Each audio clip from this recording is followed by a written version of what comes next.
Hello, everybody. It is the 10th of February 2025. Wow, we're like a third way through the month, guys. One third way, actually, probably halfway because February is not a long month. So, how are you guys doing? Are you okay? Today's Monday. Yeah, dreary Monday. You know how it is with Mondays. Not many people are very happy about, the end of a weekend, but hey, we have another weekend that we can look forward to. So, today we have a very interesting topic to discuss. It's called the Kenya crisis. The crisis that we're facing in Kenya on the drawbacks of U.S. funding cuts from USAID, which is Trump decided to cut USAID funding to Kenya and to many African countries. And at the same time, we're facing our own internal leadership wrangles. Okay. And we basically are experiencing a double-edged sword, guys. So I don't know. Kenya is in a crux. It's in a crux.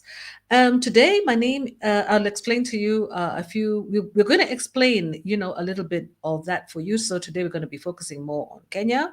And I'd like to invite Susan, who is my colleague and my co-host on the show. And Susan, welcome to the stage. Hello, everybody. I'm looking forward to the discussion. Mm-hmm, mm-hmm.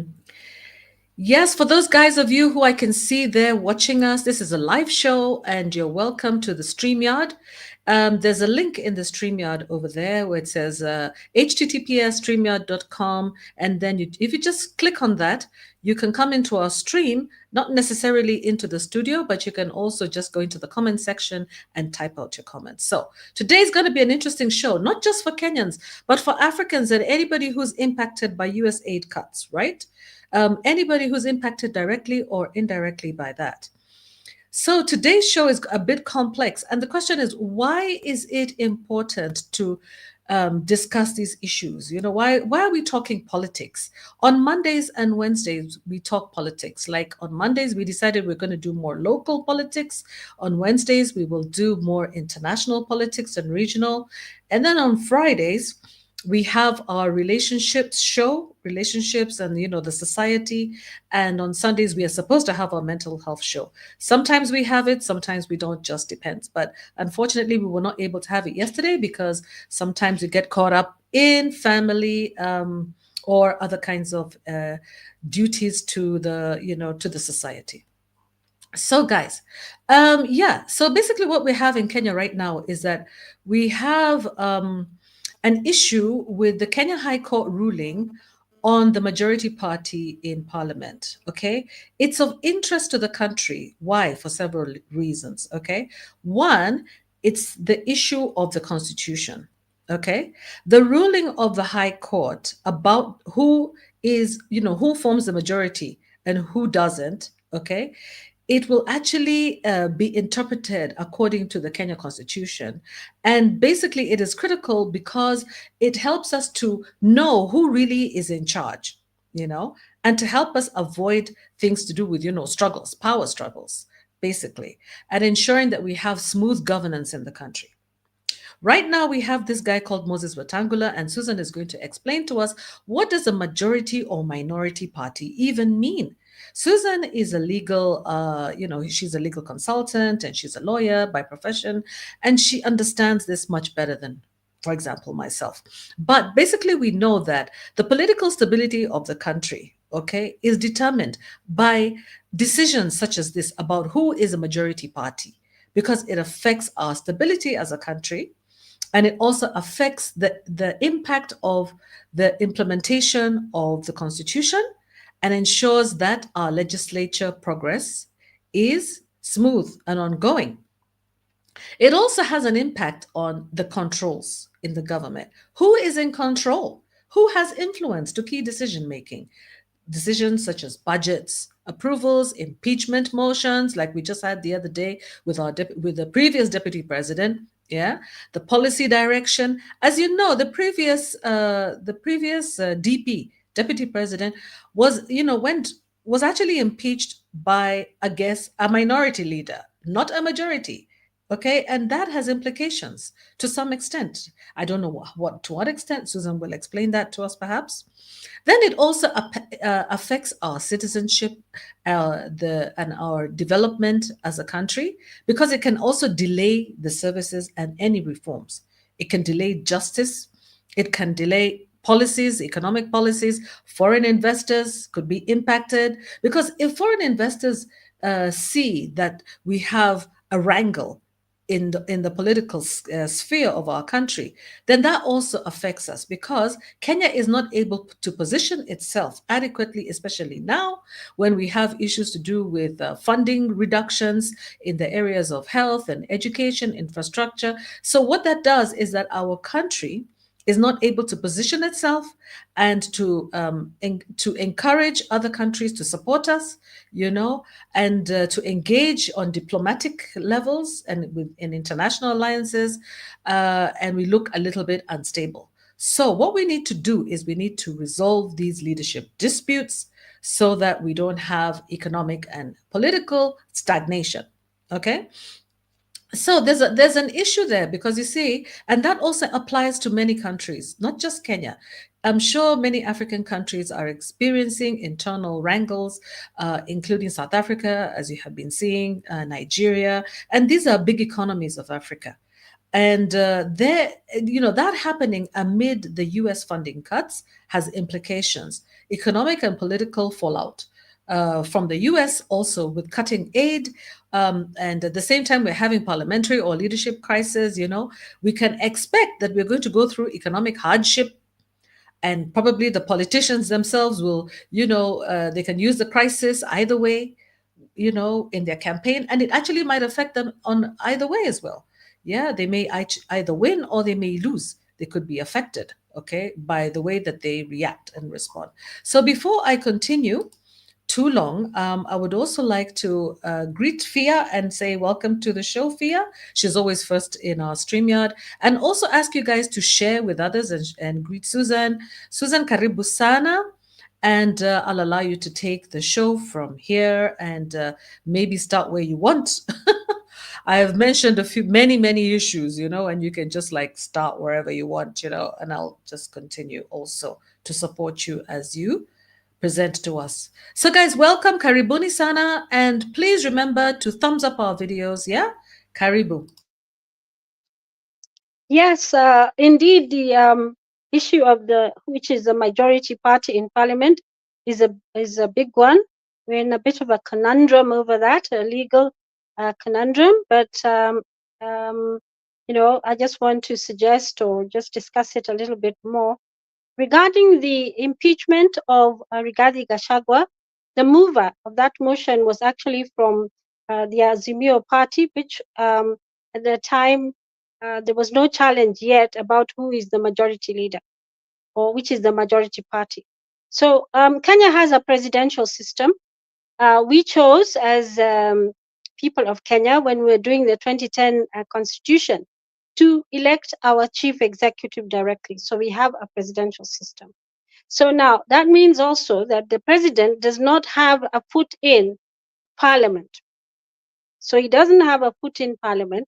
So it's important for the executive to be able to have a good relationship with parliament, right? So what we do know is that there have been the terms parliamentary capture by the executive, a weekend parliament.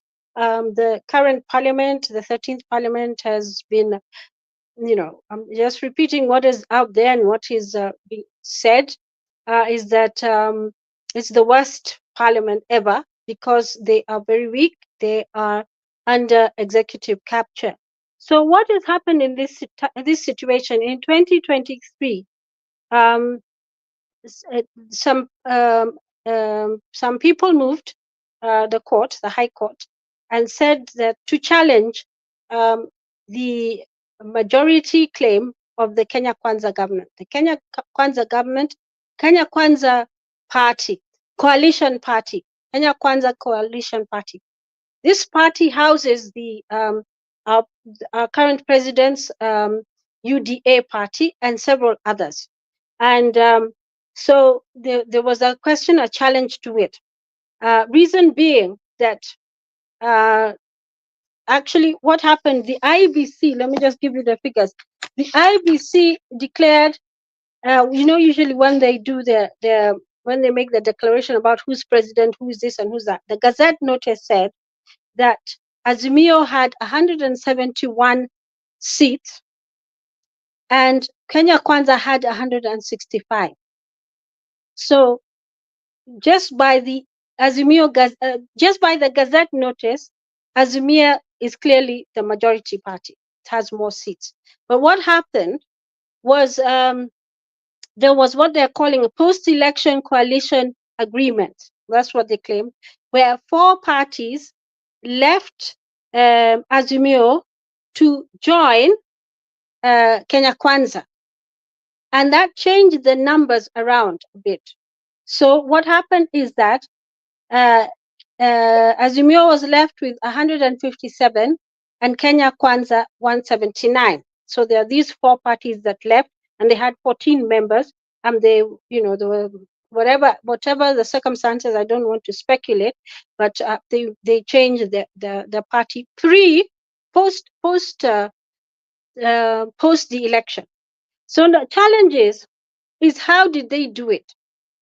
So when they took this matter, when this matter was taken to court by some citizens saying that Kenya Kwanza is not the majority, the judges deliberated on the issues and the submissions that were brought before it and said there was no proof at all to show that there were those post-election coalition agreements between these 4 parties and Kenya Kwanza.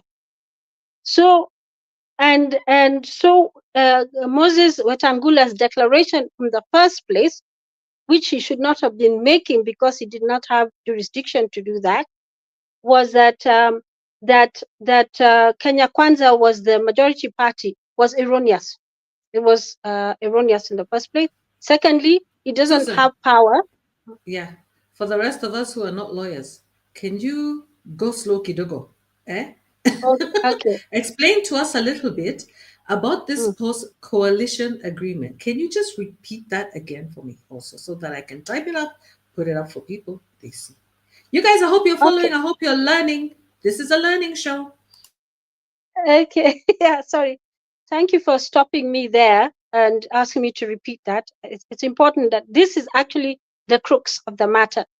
So when Kenya Kwanza had the Kenya Gazette after the election, not the Gazette notice that was issued by IEBC after the election showed that Azimio had 171 seats in the National Assembly and Kenya Kwanza had 165, which means that Azimio actually had the majority seats in the National Assembly. To counter that, Kenya Kwanza got into what they called post-election coalition agreement with 4 parties which were in Azimio. And those 4 parties brought 14 members to their side. So the numbers changed. Azimio's number now became 157 and the Kenya Kwanza numbers now became 179. So now in court, that situation was challenged.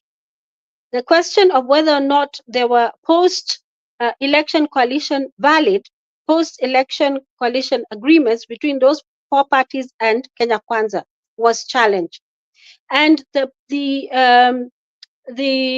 head of the registrar of political parties was a witness, and she said there is no such record, because what should have happened is that they should have filed that coalition agreement with the registrar of political parties, and then a declaration would be issued. But this was never done.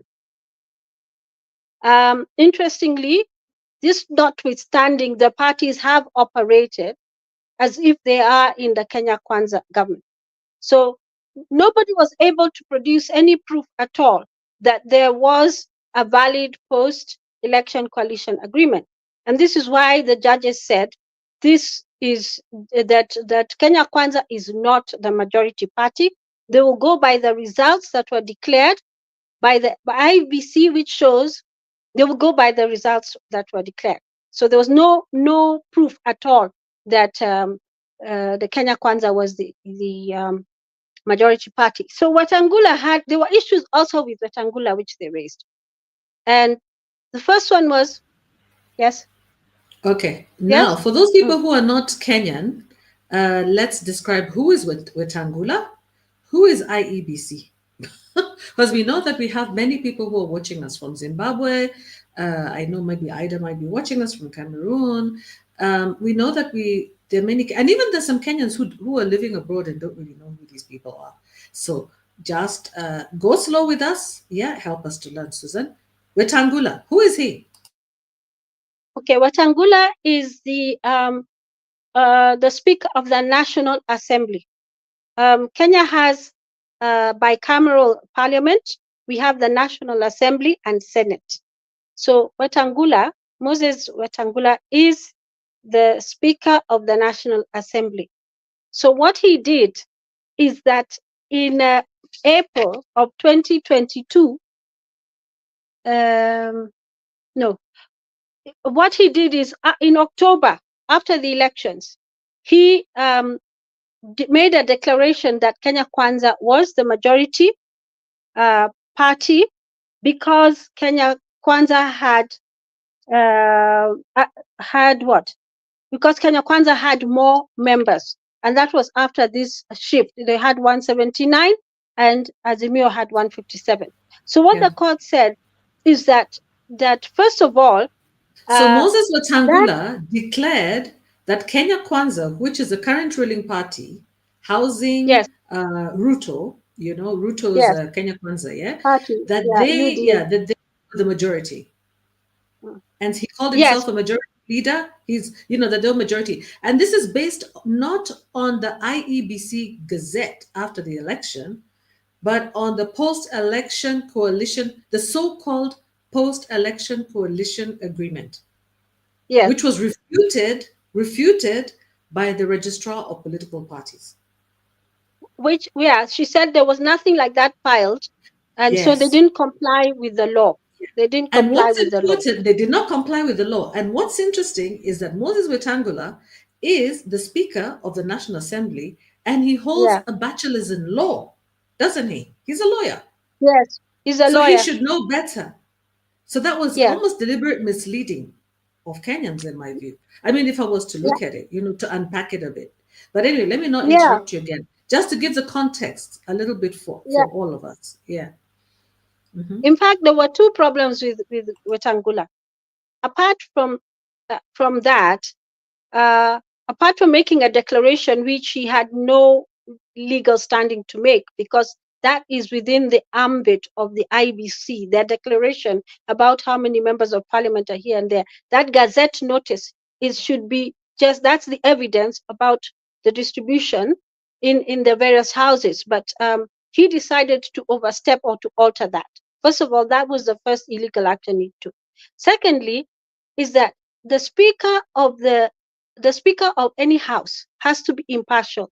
He cannot be the head of a political party. This is contrary to the Political Parties Act and the Leadership and Integrity Act, because he's supposed to be an impartial person. In fact, the speaker of any house does not vote at all. When the votes are being taken, they don't vote. So they're supposed to be an impartial person.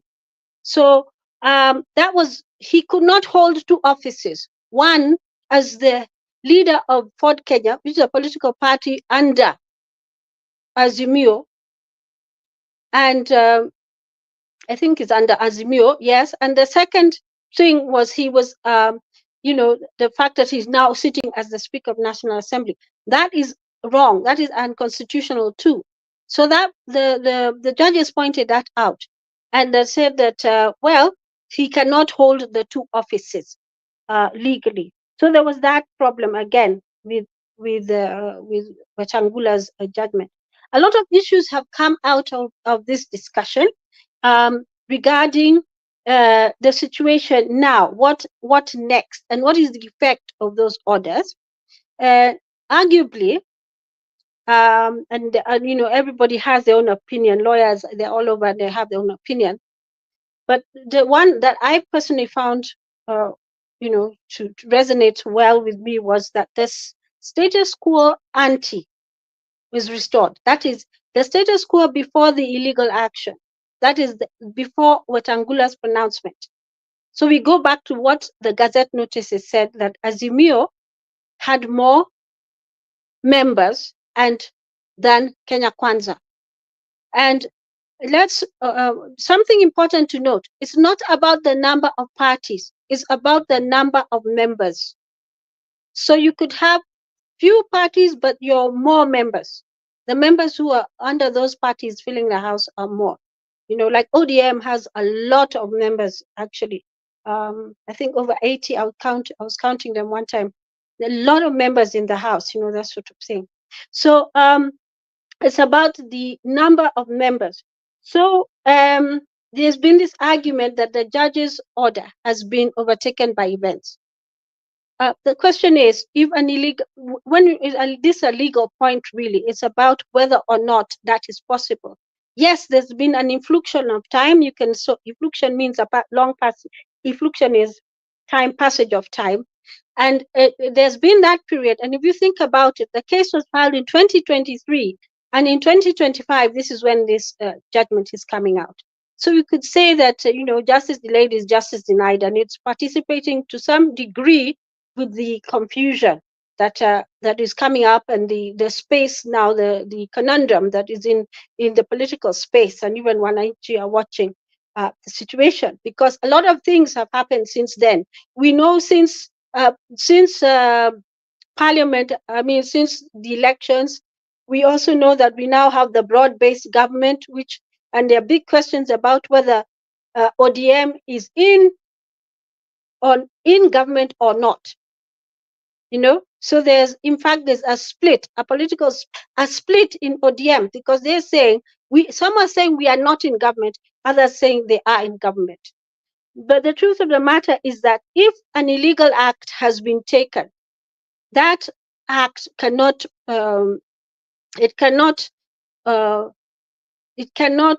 it's not valid against, it cannot be used to support other things, because the foundation of that is illegal. So when you're saying it has been overtaken by events, it doesn't have the event that is important is the Gazette notice of the IBC, and that is a valid position. So anything else that has happened which is illegal, that is of no consequence, really. So the argument that has been overtaken by events is not good, but is not a good legal argument. And of course, the other issue is that, the question is that, are there consequences against Wetangula, who, like Queen Mo pointed out, is a lawyer, so he should know better about some of these things. He should know, one, you cannot be the leader of a party and still, be the Speaker of the National Assembly, and that sort of thing. The question again people are asking is, what about the effect of all the actions that have been taken by the 13th Parliament up to now, but in particular the National Assembly? We've heard him even on the Gachagua impeachment, how he was, there was some allegations that he was clearly on one side of the discussion than the other. So the what next question is, yes, we're likely to have an appeal against this decision by the Kenya Kwanza side, but the judges did not grant a stay. So sometimes the court will say, give you a stay so that you can, the order they made is stayed. It doesn't take effect pending an appeal, but they refuse to give that stay. Then the other thing that we need to notice about this particular case is that, let's see what else I noticed about it. Susan, Yeah, the issue of who question for everybody. So when you say the court did not grant a stay, what does that mean? That means that it said that the order that it made can continue. I mean, it can take effect. The order can take effect. There's no order to stop them from acting, to allow them to appeal. So if they want Oh, I see. to, So they can appeal. Yeah, they're likely to Okay. appeal. But there are Yeah. many issues, like I pointed out with Wetangula, the question of the constitutionality of his holding that position, even him Yeah. making that decision, and all that. Mhm. The question again, the registrar of political parties has really said that there's no document at all, not even a Mhm. copy was produced by even the parties alleging that there was a post-coalition agreement, produced even a copy. So they said, the judges said there was no proof of that. So In writing. Mm-hmm. yeah, yeah. So of course, the reason we know why Kenya Kwanza tried to get the 14 more members was so that they could have majority in the house, so that they could push their agenda. So The that was Kenya about Kwanza. legitimacy to Yeah, represent the yeah, it was. majority, Yeah, the so it was majority of about us having Kenyans. having a space. Yeah, it was about them having a space in parliament in which they could push the agenda. But we know for sure that the current, uh, the situation is that, the legislature currently, the two houses Yeah. have been, people are saying they're the executive capture, they've been captured by the executive, and they're Hmm. doing the bidding of the executive. So the issue I have a now, question what? about that because it sounds to me like those are defectors. Those four political parties are defectors from Azimio, aren't they? Is there Yes, and is there no legal recourse for people who decide to defect after an yeah, what? election? Yeah, they're talking about actually, if you are the speaker, say, of Mm-hmm. the, in fact, there are provisions here in the constitution. I have my Kenya constitution here with me. There's Mm-hmm. one of the grounds for you losing your seat as a speaker is if you change, not a speaker. Uh, Members of parliament, actually, they can't change their parties midway. Mm-hmm. Mm-hmm. They cannot change their parties midway. So let me, I just want, before I get to the point of how a speaker can Okay. be removed, I want to Mm-hmm. explain about the leader of the majority and leader of the minority.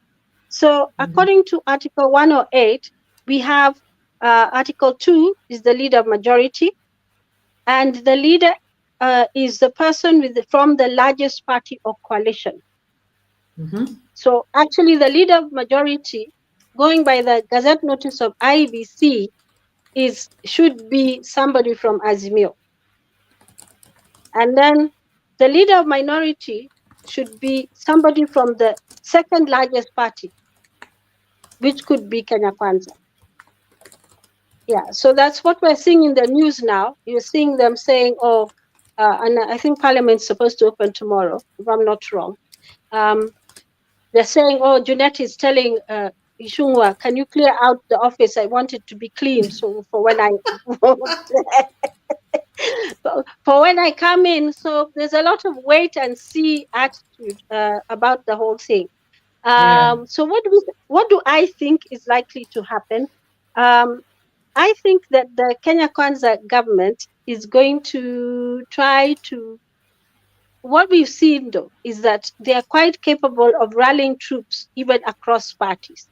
We saw that with the Rigathi Gachagua case, how all Mm-hmm. of them, like Yeah. the people who are Yeah. not in, Yeah. who absconded were the ones who were against it.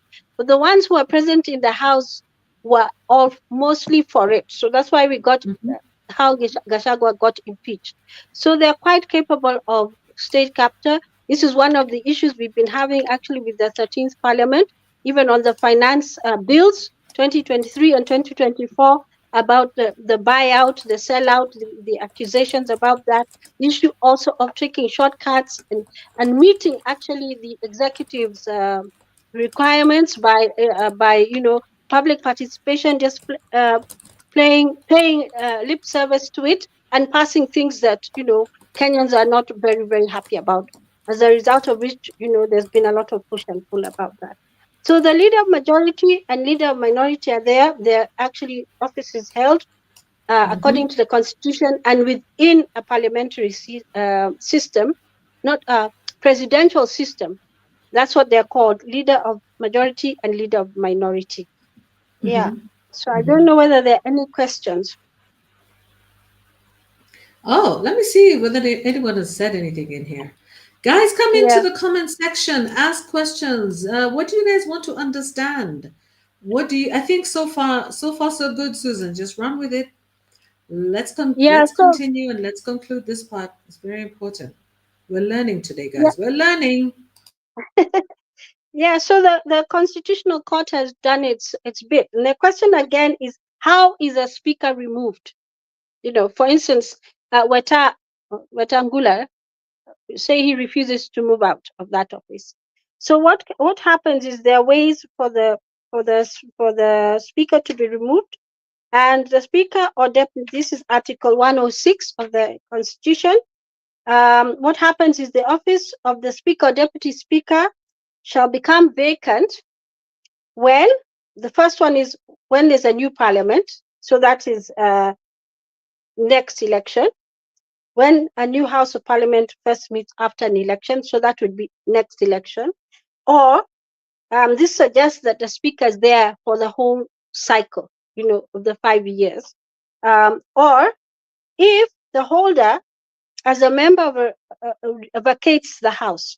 Okay, so he decides to resign. Okay, so he vacates the office under Article 103. Article 103, that is how the Constitution is this is how it's read. So Article 103 shows a number of ways the Member of Parliament can vacate office, and death, absence, 8 sittings, removed from office under the Constitution, resigns, um, or resigns from the party that brought him in, uh, or as an independent candidate becomes a member of another political party, or I mentioned about the end of the term of the relevant house, or if they become disqualified.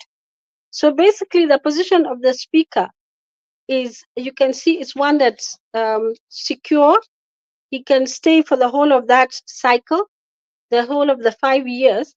But the option that is there is the members of the National Assembly can actually make a resolution by 2/3 of its members to have him removed.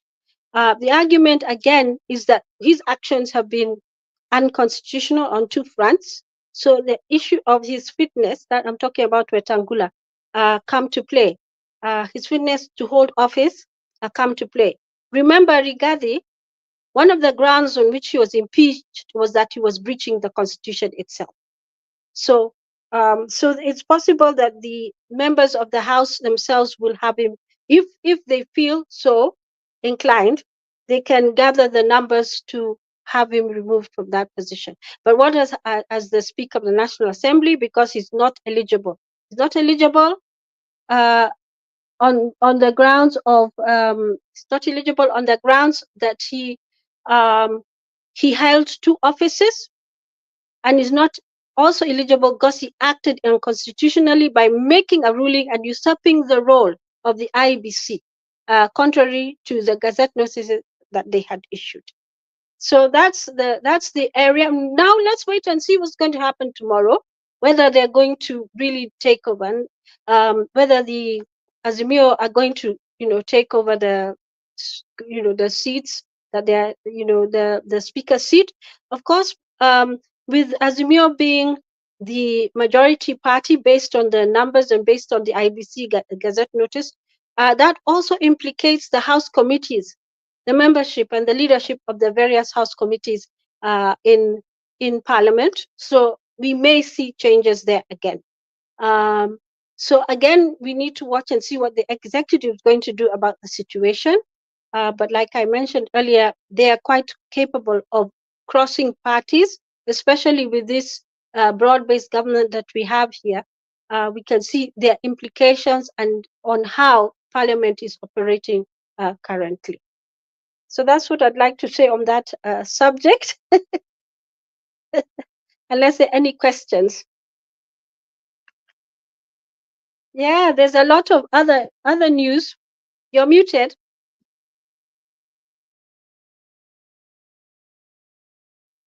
You're muted.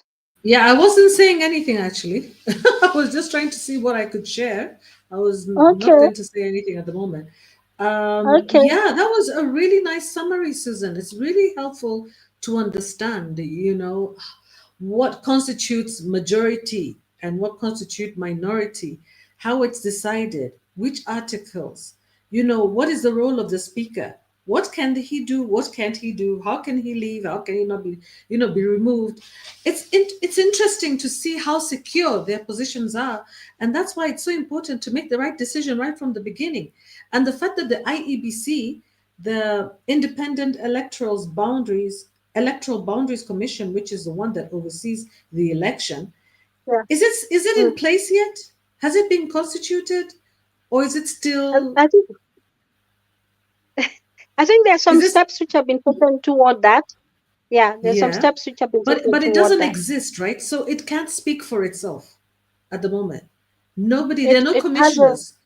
There are no not yet. commissioners who can challenge the majority. Challenge that, whatever the leadership position, the leadership at the moment. I think this is probably, is this why it hasn't been constituted? Could this be the reason?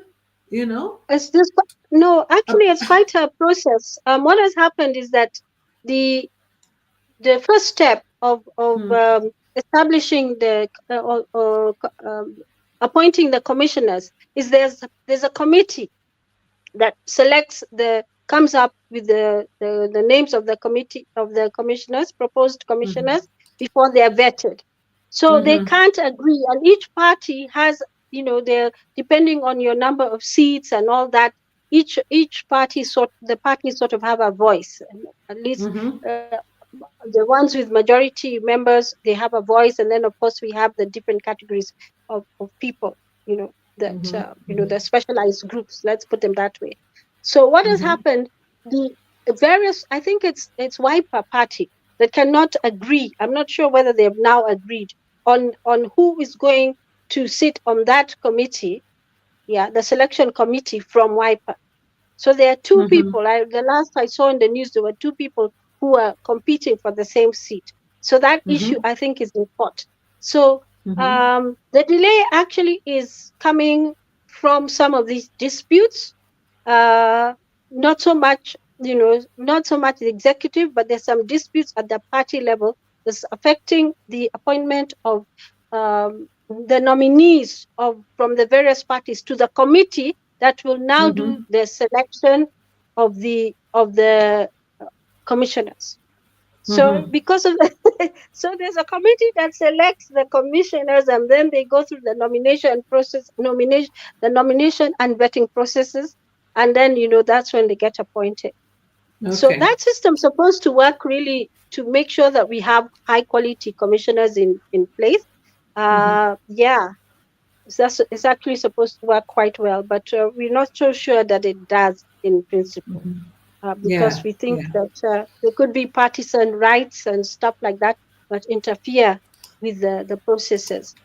So, yeah, that's the issue with IBC. I just wanted to talk about a few surprising things that we've seen.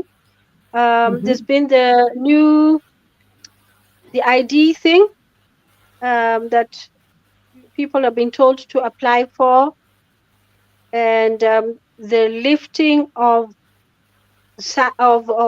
vetting processes in what they're calling the border counties. I was listening to the lament of one of the politicians there, and he said how difficult and how complex it is for them in the border counties actually to get IDs. Oh So yeah. recently, they have to get all these people to come from Nairobi, even the special branch and all that. We was talking about it could take years for them to get IDs. So the president also opened an immigration department. I think it's in Isiolo, Garissa. Garissa. I think he's opened one there to make it easier for people in the northeastern area, and to apply for IDs and also to get passport. Yeah. Okay, why don't I play a clip about this, Susan? Is this okay? Yeah, yeah. Okay, yeah. Okay, guys, let's watch this. Let's watch this. Let's do sharing. You know how much I like to share with you people. Like I said, I feel so techie. This one is interesting. It is in Swahili. For those of you who don't understand Swahili, don't worry. Let the clip play, and then we'll translate it as we go. Hapa Garissa.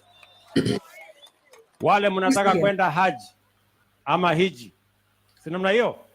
The president is talking to residents in Garissa, like Susan was explaining. I believe he's on top of his car over here, and he's talking to them. Okay. Wale mnataka kwenda haji, sasa mnaenda haji kwenda kuhiji.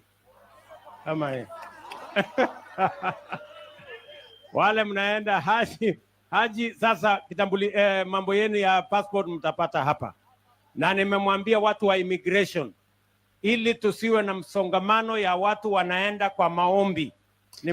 Okay, so what he's saying is that he's reassuring that the people who want to go for the Hajj are going to be getting their passports right there in the county, and he has talked to the immigration personnel to tell them not to make it difficult for them to get their passports.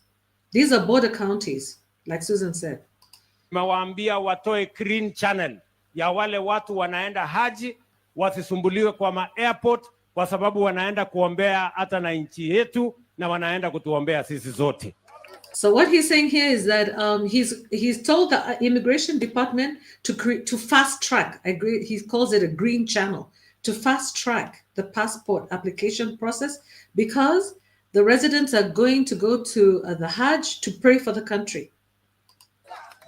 Tumekubaliana jameni? Leo vile nimefika hii Garissa kwa sababu hii Garissa ndio county yenye iko na ng'ombe nyingi sana Kenya. Kenya hii has the third largest herd of livestock in Africa. Na county ambayo inaongozwa ni Turkana ikifuatwa na hii ya Garissa.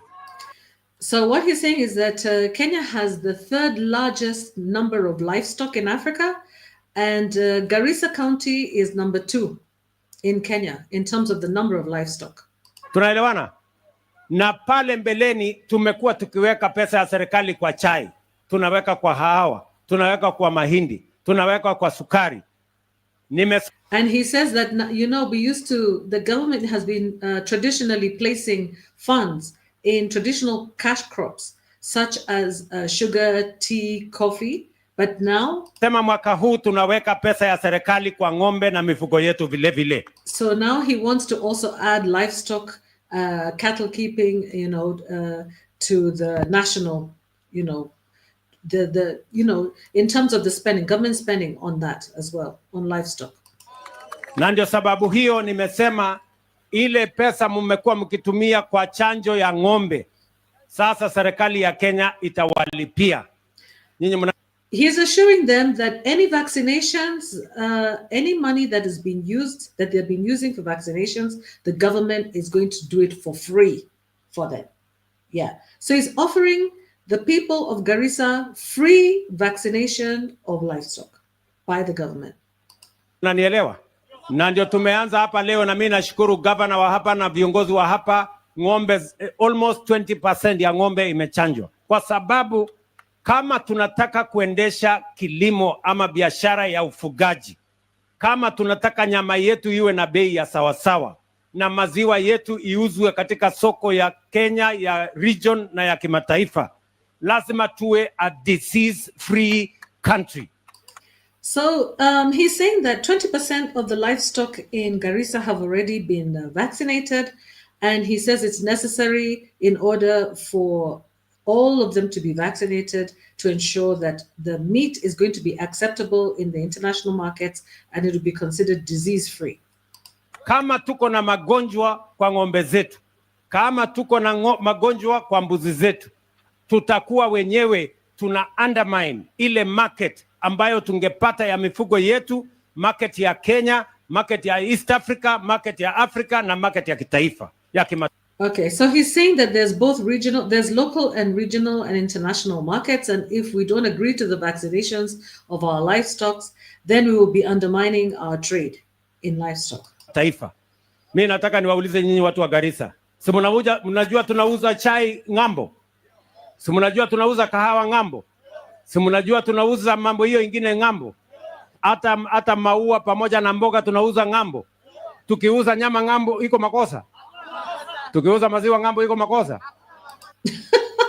He's trying to justify, the president is justifying the sale of meat and milk dairy products from livestock and comparing and saying, after all, we already trade in coffee, tea, and other commodities. So why not livestock? Is there any problem with that? And they're all saying, no, there's no problem with that. Sasa watu wanatuletea Kiingereza kidogo kidogo. Si ndio? Na mkiona So what he's saying there, he has actually said how watu wanatuletea Kiingereza kidogo kidogo means that it seems that people want to confuse us with English. Yeah, making things difficult. There's been resistance in Kenya to livestock vaccination. I'll explain it to you why. Wale wanalalamika ni watu sijui wamesomea wapi. Si mimi niko na PhD. Si mimi naelewa nini inaendelea Kenya. Sasa he says he doesn't know where the people who are resisting or who are opposing the vaccination of livestock were educated because he has a PhD. Mimi napata watu wengine wako na elimu kidogo kidogo wanajaribu kunifundisha. Mnanifundisha kazi gani? He's saying that people who are not as educated as him, people who have low level education are trying to educate him, you know? So what are they teaching him? When he has a PhD. Ama namna gani jameni? Sasa wewe mtu mfugaji, wacha nikuulize. Wewe mfugaji.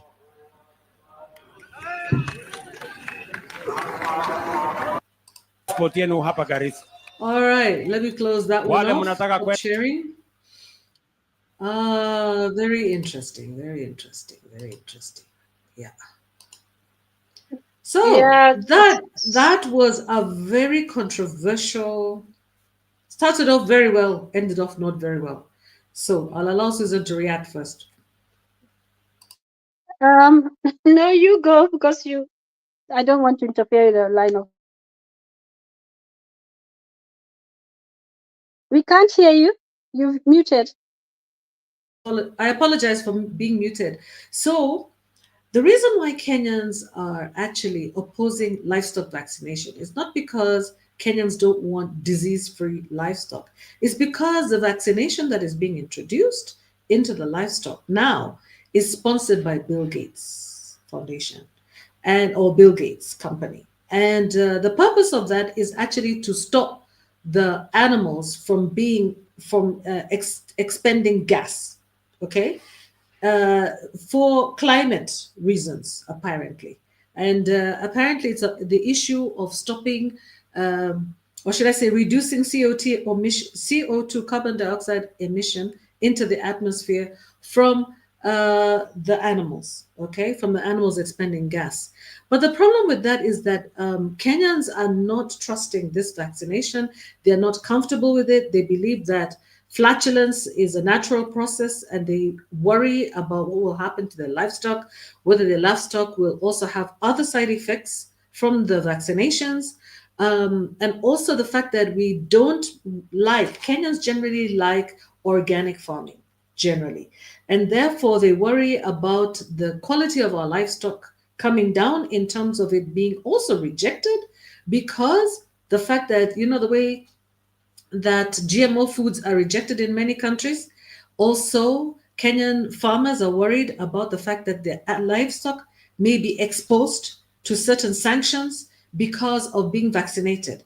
Okay, so for the same reason that he's promoting the vaccination is the same reason that Kenyan farmers, livestock farmers, are opposing the vaccination. Yeah, and therefore he is not finding it funny at all, because you see the Bill Gates program is coming free of charge. And what was very concerning for Kenyans is that Bill Gates actually sought amnesty from prosecution for anything that goes wrong with that vaccination. Yeah, I think, you know, he has sought amnesty already in advance. So the question is, Kenyans are concerned about the motive behind the vaccination program on livestock in Kenya. And the president, of course, seeing that this would be also, apart from the fact he talks about health, There's also the financial aspect. There's a lot of money behind that vaccination program. Yeah. And so he wants that money to come in, okay, to the country. And he's not happy about Kenyans resisting the vaccination of their livestock. Go ahead, Susan. Yeah, it's a bit like the saying, beware of Greeks bearing gifts, you know. Uh, you know, basically, even I the never heard COVID. that one before, Susan. I never heard that one before. All I know is this sounds like Greek language, but beware of Greeks carrying gifts. Okay. Bearing gifts, yeah, yeah. In Mm-hmm. other words, there And could be traveling something so hidden. far. Yeah, could be something hidden, and they seem to have a special relationship. Remember, Yeah. some citizens went to court because they had been given this special waiver. Do you remember the Mm-hmm. Bill and Melinda Gates Foundation had been given like a very, very special waiver, um, and Yes. protection, and the Kenyans went to court and asked, why are they getting this special waiver? It's very, very Mm-hmm. difficult to get it, and these guys have got it really easily. So Mm-hmm. definitely, that's an issue. I mean, with the world becoming smaller, with people accessing information online and from their friends and family in other parts of the world, you'll find there's likely to be, as you know, a lot of the information that's out there is actually here about this type of things that we should be wary about. For sure, the issue of the ID cards and the issue of the passports. I heard one of the members of parliament showing some concern about it and saying that the waiving of, yeah, although I sympathize very much with the plight of the people in the border counties in terms of how long it takes them to get these documents. As I think the waiving of vetting, there was a reason why it was there originally, and right now we're living in a world where we have to watch, security issues are real, and Mm-hmm. Yeah. he was very concerned about it because he was saying, this is one of our members of parliament. He was saying that if we lower our standards, it can even implicate an impact on how easy it is for Kenyans to get visas to go to other countries. Because if our standards of vetting are low, it means that people can get our Kenyan documents and enter other countries. And right now I think the Kenyan documents are quite movement friendly. There are many Mm-hmm. countries we can go to with our Kenyan passports without any problems. In fact, traveling Yeah. is not a problem. We can just apply for visas in many countries, even at the just get the apply for the visa at the entrance. But now with some Yeah. of these things, it might make it more of a problem. And this was a concern, um, you know, and we know that things like terrorism are it's real. It's real, and something It that is real. is a global problem. Yeah, Yeah. and we're It not is real. far from Somalia. We share a border. We're not far from Somalia, and we know what's happening there. So the concern, I think, of that member of parliament or that legislative representative, um, he is real and is genuine, and perhaps is a real concern. Let's hope when they say that they're making it easier, they're lifting all the making it easier for them to get these documents. It doesn't mean that they're going to be lax on their on the board people from the border counties meeting the basic criteria. Yeah, Yeah. that's a concern. And about the cows, for sure, the Kenyans would always be suspicious. We love our animals, and we certainly Mm-hmm. don't want anything to happen to them. We've seen the effects of GMO. There's been a lot of talk about GMO, so the concern again is that there'll be something that will happen that will affect the quality of the meat, as Queen Mo said. Mm-hmm. Mm-hmm. Yeah. That's right. The quality of the meat and the taste of the meat. Yeah. Because a lot of people travel to this part of the world because of the taste of the meat, because of the quality. They're worried. Just imagine if we have millions of animals falling ill, or even people losing their livestock. For many societies that keep livestock, that is actually their wealth. So, that's their only form of, of wealth, so, or of income. So it's a very big risk for them to take, definitely. But when it comes to the issue of issuing passports to border communities, the other issue that is also of Kenyans are wary about is that there seems to be, at least from what we read in the newspapers, the ratings of our current leadership are actually dwindling. They're going down. And therefore, it seems to, when you read the newspapers and you read articles in the newspaper and places like that, and news reports, you see an analyst and you listen to analysts, they're actually saying that this could be the president's way of ensuring that he wins the 2027 elections. So it's always about what is the real meaning? Why are they really? What's the real motivation for, awarding these people passports and visas? And then, like Susan was talking about, I also heard somebody explain that he used to work in that department. And the problem is that when these people are issued visas, that we could be issuing could be issuing passports to people who could be potential tease, people who could threaten the security of our country, and they could eventually vie for elective position, and they could eventually even become president of the country. Can you imagine how dangerous that would be? You know? So the fact is that we need to vet who is a Kenyan and who is not, and it's not a simple procedure. And so the idea of, green, what do they call it? Giving a green channel or expediting, yeah, or, expediting passports.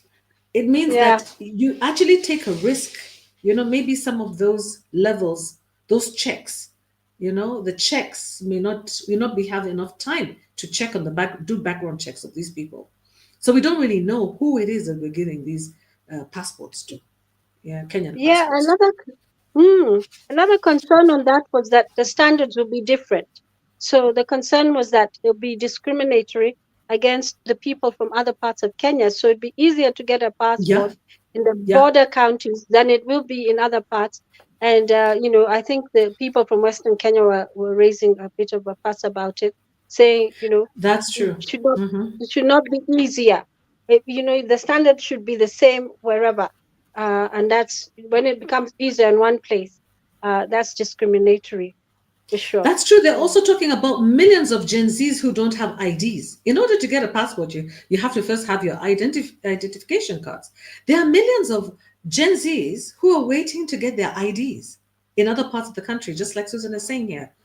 But the idea of harakishing people just because of the Hajj, we're not minimizing the Hajj, but we're saying that, we have to look, there has to be some checks and balances. And historically, Kenya has tried its best to have these checks and balances. But on the other hand, we know that there are some people who have been denied their passports who should have Yeah, passports, on the other hand. So it's a balancing act, and the government has to get it right. This is something that really we cannot take a risk. We can't take risks. So let's move over to USAID now.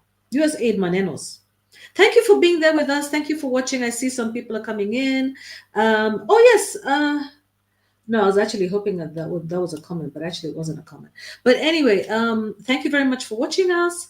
Let's just see what happens when USAID closes in Kenya. Okay, let me share this with you. Let me share this with you. What is this? What happens? What happens when after USAID closure in Kenya? These are experts that are weighing in. Okay, so they're talking about the fact that they're warning about the decision, and they're saying that it will severely impact the global aid sector. And without USAID, we'll face dire circumstances. Within weeks, we will see deaths, drug shortages, suspension of critical services, budget cuts, mass layoffs. Yeah, we're seeing that people are saying that the economy will be affected significantly. And this was an economist, he requested a lot of people who are actually analyzing the impact of US aid are asking for anonymity because these people are insiders who work with USAID. However, there is another economic analyst called Martin Kisu who offered a different perspective, arguing that USAID's operations will not come to an immediate halt. Okay, so the argument is that because USAID needs to continue to work in Kenya and doesn't work in isolation, its contracts will continue, and the administration basically will not be in the best interest of the administration to abruptly end or freeze agreements. Okay, so really what he sees is a sort of restructuring of the agency rather than shutting it down entirely. That's his personal view. Okay, because he's saying that USAID is known for humanitarian programs, but from what I see with my eyes is that people could be in denial, serious denial. USAID could be shutting down. There's no reason why federal workers who work with USAID in the US would lose their jobs and Kenyan workers would keep theirs. It doesn't actually make any sense, yeah? Because we're also talking about UNHCR, which is in partnership with USAID in supporting refugee camps like Dadaab, Kakuma, and which also house thousands of refugees from Somalia and South Sudan. And we saw that Trump, okay, was on offensive with Somalia immediately. All right. So why should he be supporting the refugee camps? We need to be realistic and actually, see, just see the forest from the trees. Yeah. See the forest from the trees. Don't look at trees. Look at the whole situation. Let's not be in denial. It's actually kind of very dangerous to be in denial. Yeah, we need to see, again, I saw that the governor of the central bank, let me stop sharing this one. The governor of the Central Bank of Kenya was saying that the exchange rate will not be affected. The Kenyan exchange rate will not be affected, and diaspora remittances will not be affected by USAID pulling out of Kenya. Okay, but I tend to disagree to some extent, because although he says, he was trying to make a case for the fact that Kenya has plenty of reserves and the fact that the diaspora remittances have been increasing over the years. But the problem is that, remember that apart from USAID being pulled out, there's also the Trump's orders on immigration, illegal immigration.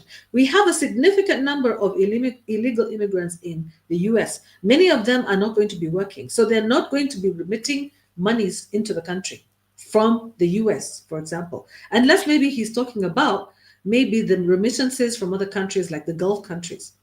I see a situation where remittances, what do you guys think? I see a situation where remittances are going to definitely impact on the exchange rate in Kenya. I believe the remittances will be reduced this year, especially this year, because as we see and we read, cities are literally, there are ghost towns in the US. Yeah. Mexico is not going to be getting remittances from the US like they used to. So why is Kenya going to be getting remittances? A lot of Kenyans are not going to be working. A lot of them will be also saving their money. Many of them will be in hiding, So I foresee a situation where, as much as you want to be positive, the fact is that USAID is giving 83 billion shillings to Kenya. 83 billion, of which we wonder, where is all that money going? Much of that money is going to the World Food Program. World Food Program actually disrupts the markets, the food markets in Kenya. We've talked about this before, yeah? By bringing in free subsidized grain from America, from American farmers, yeah? And they flood the market, like those Kakuma camp, gift from the American people, yeah? Cereal, maize, wheat. So when you bring all that in and we have our own farmers here and we have our own wheat that is growing in the country, it disrupts the market. And the farmers in Kenya cannot get a fair price for their product. And they're discouraged from growing wheat, growing maize. And you see that many farmers will actually stop growing so much product in the country, so many of these commodities in the country. And then we face a potential for food shortages.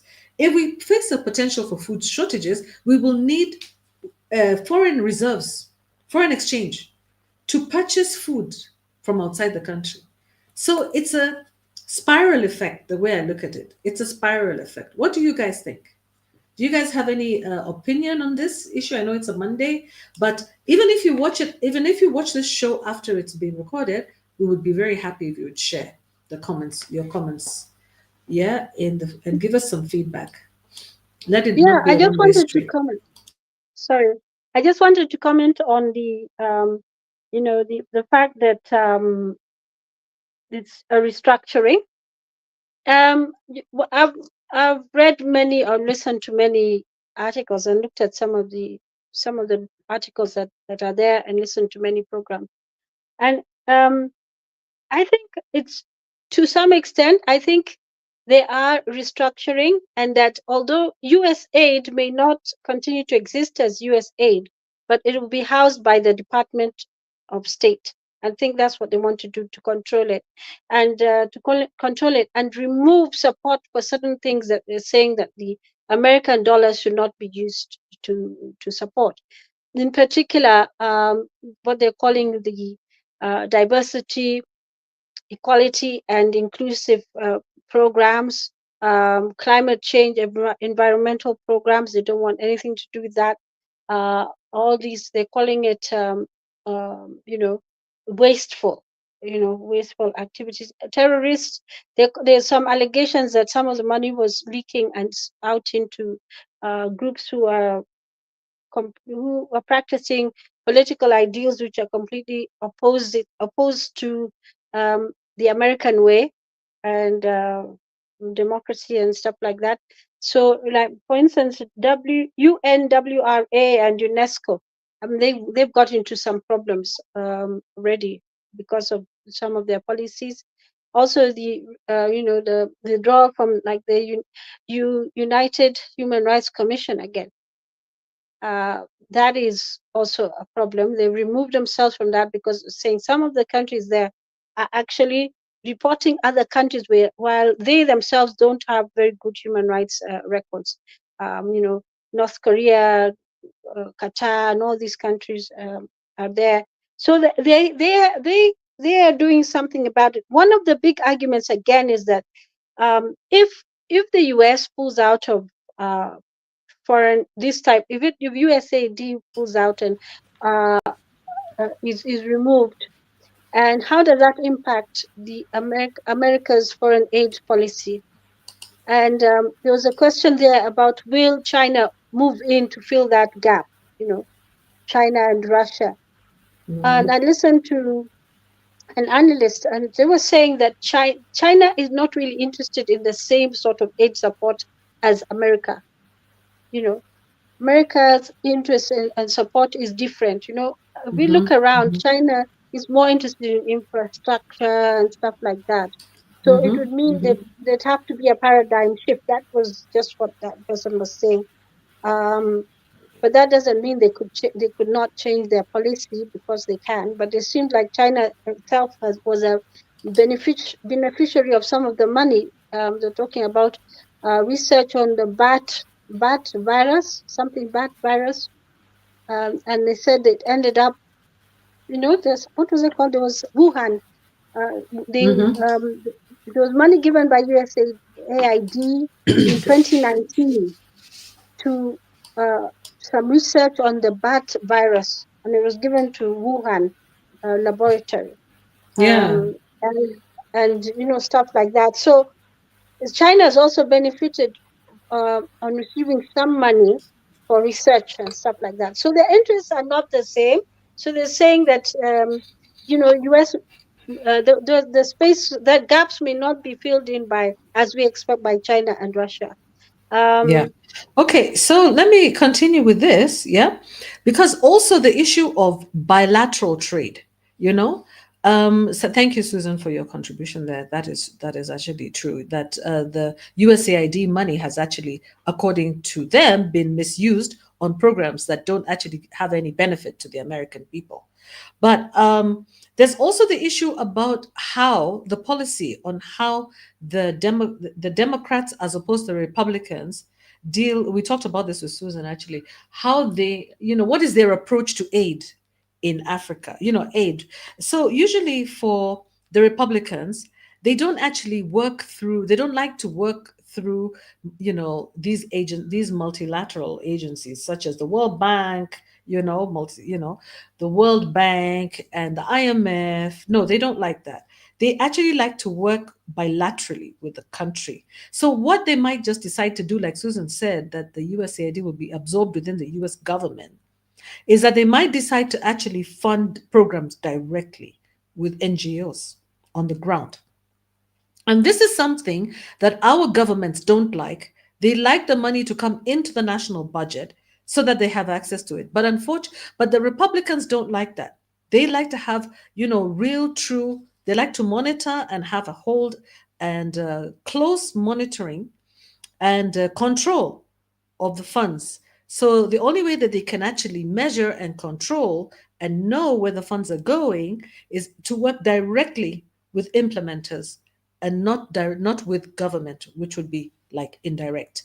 And unfortunately, the government also hasn't been shown to be a trustworthy middleman, you know what I mean? Trustworthy partner for much of the aid that comes in. Yeah. So those are some of the issues. But sharing with you a little bit more on what the CBK, the Central Bank of Kenya governor, was saying about how USAID freeze will affect the Kenya shilling. He says that we don't see much impact on the exchange rate from the US government freeze on foreign aid. He said the shilling will remain strong due to the strong current account, in particular remittances. In particular remittances. That is tuge. Okay. He was talking about that during a committee meeting on February 6th. And he said that if there is a significant reduction in remittances from the US, which we do not see happening, by the way, he doesn't believe it will happen, and a large increase in global oil prices, which would increase the import bill, then the exchange rate could be affected. So he's talking about the remittances and also global oil prices. So he feels that going forward, he sees that the level of reserves remaining will be remaining strong, and the exchange rate will remain stable. And I don't know. What do you guys think about that? I actually don't really think that there will be an increase in remittances, apart from, for example, if Kenya becomes food insecure. Yeah, because of all these factors, such as the increase in global oil prices, which will affect food. Already, food prices are high in Kenya and very expensive. In fact, Kenya is an expensive country. Okay, food prices. We talk about inflation and we say our inflation rate is very low. It's like, I don't know, is it 4% or something ridiculous like that? Yeah, or 6%. But the fact is that they're not talking about inflation of food. It's a general global inflation rate, which also includes manufacturing, which also includes the money that we actually receive in donations.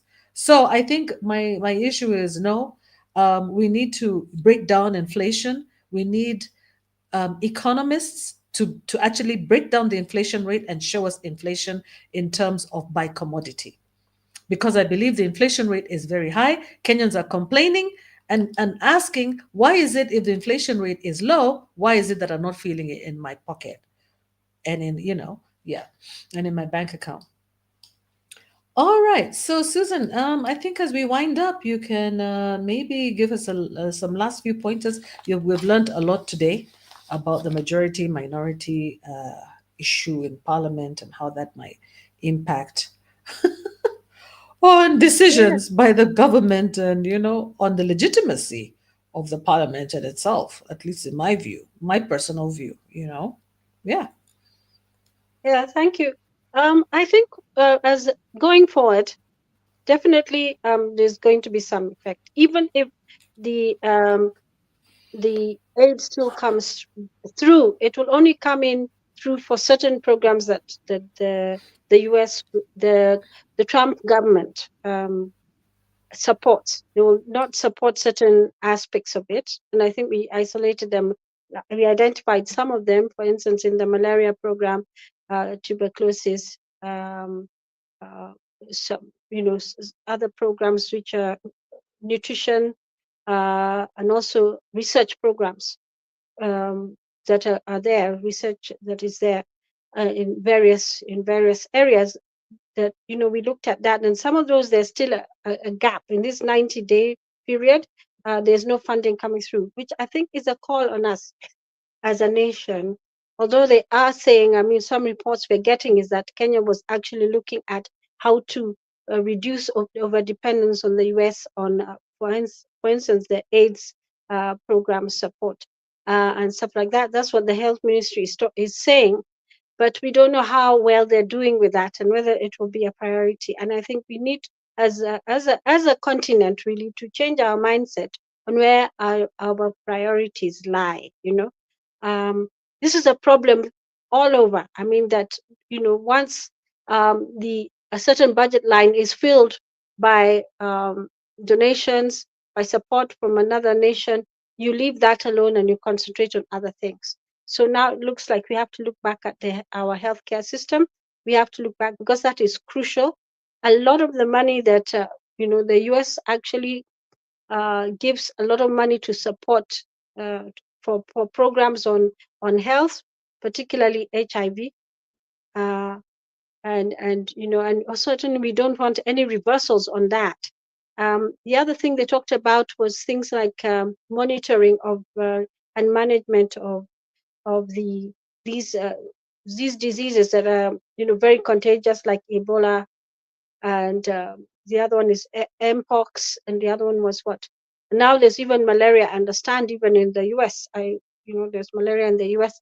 Some of these diseases, that monitoring has to continue, and the Kenya government really has to prioritize some of these things. One of the things we need to strengthen, and when we're talking about managing our dollar Kenya shilling balance or ratio, or is to ensure that we are exporting enough, so that we balance off. We have to keep exporting. We don't export enough, then we'll have a problem. And that's actually how the dollar becomes stronger against the Kenya shilling. When we saw it that season, this was what I was led to understand, and please correct me if I'm wrong. One of the reasons why the US dollar was very strong in 2023 and into 2024 was we were really not exporting enough. So it became very, very, very strong. We reached, is it 170? Is it 160 something? Yeah, I mean, I think that's one of the highest we've seen in a long time. It was really, really, let's just say the Kenya shilling was very weak. Yeah, Put it that way. yeah. The dollar was very strong against the Kenya shilling, and it was happening literally every month or every week. It was just getting worse and worse. Weaker and weaker and weaker. The Kenya shilling was getting weaker and weaker. So I think there's some policies we need to revisit. We have to be more resilient as a nation, as a continent. We have to strengthen our trade across and within. There's got to be better support for businesses in our countries. We have the Business Law Amendment Act that came in. I don't know to what extent it's going to support and strengthen our businesses and make it more secure to trade here. Although I don't think all the issues that were making international corporations flee the country and look for trade elsewhere, I don't think they've all been addressed. That's a huge issue, Susan. We lost a lot of investors in the country, in the Nairobi Stock Exchange. We lost a lot, like 8,000. And we've lost like over 200 companies, and I think that all impacts on, our exchange rate. It all impacts on our exchange rate when we're not manufacturing in the country and exporting, when we become net importers of everything, including food. And then, of course, we also had the drought. We had the drought period. We were importing a lot of food, and there was a great demand on foreign reserves, on the dollar. Yeah, and we're seeing a lot of insecurity too, which is quite scary here in Kenya. I mean, like this latest report where somebody was murdered in his hospital bed in Kenyatta Hospital. Yeah. And it's a police case. Nobody's, they're saying they don't know who did it. The nurses found him deceased after, sustaining a frontal stab wound injury to the neck. So you just His wonder throat about was that. slit in the hospital. That's Yes. ridiculous. And then apparently there was one in National 2015. Hospital. Yes. 2015, it happened again to somebody else who had a brain tumor. And Oh, he yeah. was also, Yeah. So this is the second of it. And I think the police need to investigate this really, really seriously, because there's a lot of concern about patients, people whose patients are in Kenyatta National Hospital. They're very worried about their security, something that was not there before. I mean, something that is, you're going to the hospital to see a sick person. Now you're worried about, have you taken them to a place which is dangerous, And Kenyatta Hospital Imagine has worrying about your security in a hospital of all places. It's yeah, ridiculous. they've beefed Yeah. it up. But They've these are beefed up. isolated incidents. Let's just say these are isolated incidents in Kenya. This is Yeah, not something that happens all the time. But the fact that it can no, happen even once is a risk. yeah, It's a huge risk. And Fia is saying in the comment section, talking about, cost of living, she's saying she lives in the UK, and I, she's saying we are feeling the high costs of food, etc., here in the UK. So I asked her, how does it affect diaspora remittances in your view? And she says, I'm sure many people have reduced the amounts that they send home while coping with more family and friends asking for help. It's true. Actually, in fact, I remember attending a Kenyan event in the UK, and I was actually an exhibitor. I was exhibiting tourism options, like where people can go for tourism. Because I know a lot about tourism, guys. If you guys want to travel to Kenya, by the way, this is another side hustle that I do. Yeah, and I should actually have a show where I'm showcasing places that you can stay, like in the coast. I love anything to do with tourism. So I was actually showcasing places that people can go and tour in Kenya. And I believe it or not, the majority, it was called Kenyans in the Park, and it's in London once a year. And I was an exhibitor, and many Kenyans came to my stand, many Kenyans who live in the UK. And guess what they were telling me? Listen, I just want to come undercover. I don't want any of my relatives to know that I'm in the country. I just want to go to Mombasa, hide at the beach, catch my flight, and go back home quietly. You know, arrive quietly and go back quietly. Maybe I might meet my mom in town. I might actually call my mom to come and have a holiday with me, but I'm not going to the village. I don't want to be disturbed. Mhm. So this is what's going to happen. A lot of Kenyans might actually book holidays home, stay in Airbnbs, whether they're in Nairobi or whether in the city, wherever they are, but they're not going to go to the villages because they can't deal with the stress, the pressure, to provide when they themselves are struggling back in the diaspora. They can't, jobs nowadays are not secure the way they used to be, and they're not even as many. And again, the cost of living is really high in terms of the cost of housing has gone up. The cost of insurance, health insurance, has gone up in the West. The cost of food is astronomical. And then on top of that, we have weather issues. When it gets too cold, people cannot move, or, they get in situations where they cannot really move. You've seen it. And many Kenyans and Africans are ashamed, and many people are even considering coming back. There's reverse migration. Like today, I saw articles where people were talking about Nigeria, for example. There's observed reverse migration for medical care. It's happening in Kenya as well. A lot of people are going back to Nigeria for kidney transplants. Yes. In Kenya, we've also seen reverse migration for tummy tucks. What do you call that? Yeah, for basically for Susan, you're going to tell me what is it? Yeah. Is it lipo surgery? Yeah, liposuction, all that kind of surgery, anything that makes you look good, because Kenyans are really perfecting the art. Yeah. I know There's that kind of dentistry. thing. You know what? That Dentistry. cosmetic You surgery. come Thank you to the very much, dentist. Fia. Fia helped me there. Cosmetic surgery. Big one in Yes, Kenya. Yes, yeah, cosmetic surgery, dentistry. Yeah. yeah, getting Yeah. your teeth polished and cleaned and everything Exactly. is much Dentistry is cheaper much here. cheaper in Kenya and good, Yeah, good quality. and it's Yeah. good. Because we have the same doctors and Yeah. facilities. In fact, state-of-the-art facilities here in Kenya. One of my Mm-hmm. cousins who lives in the US recently went to have her teeth cleaned in Kenya. And she was actually planning to go back to the US to have her teeth cleaned. But she told me she was so shocked when she went in there and she found state-of-the-art equipment. Yeah, and she was really well, looked after, and she was well served, and she was happy with her teeth cleaning.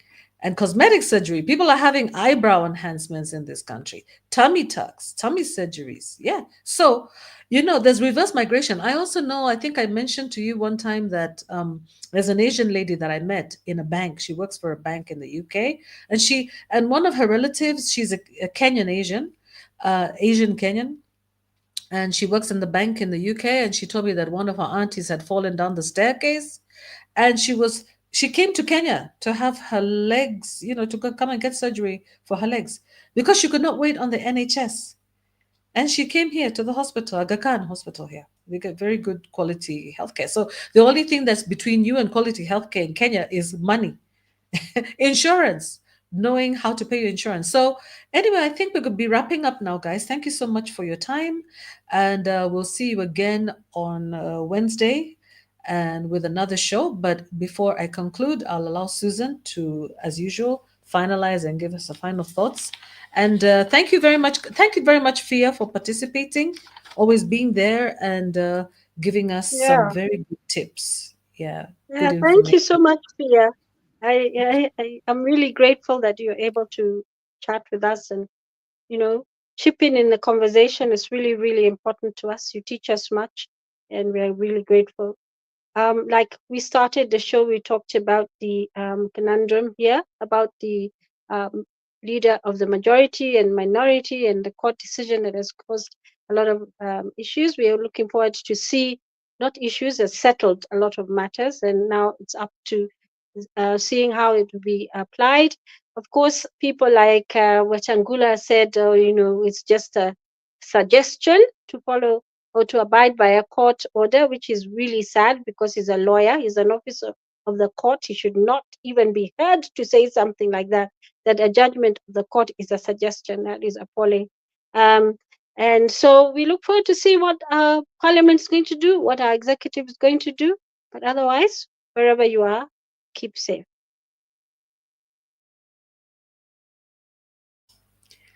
Thank you, everybody. On that note, thank you very much. Remember, if you guys are going to be watching the recorded show, please remember to give us a thumbs up. Also, give us some comments. It's really helpful for us, to exchange and come into the studio. Let's talk.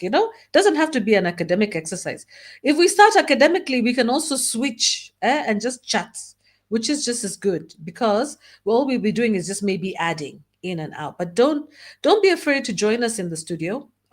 Yes, you learn a lot. We learn a lot as well, but we want this to be a dynamic conversation, not a lecture series, guys. Okay. So thanks a lot. God bless you. Thank you for watching. Take care and to-dos. See you on Wednesday. Bye bye. Bye, Susan. Okay.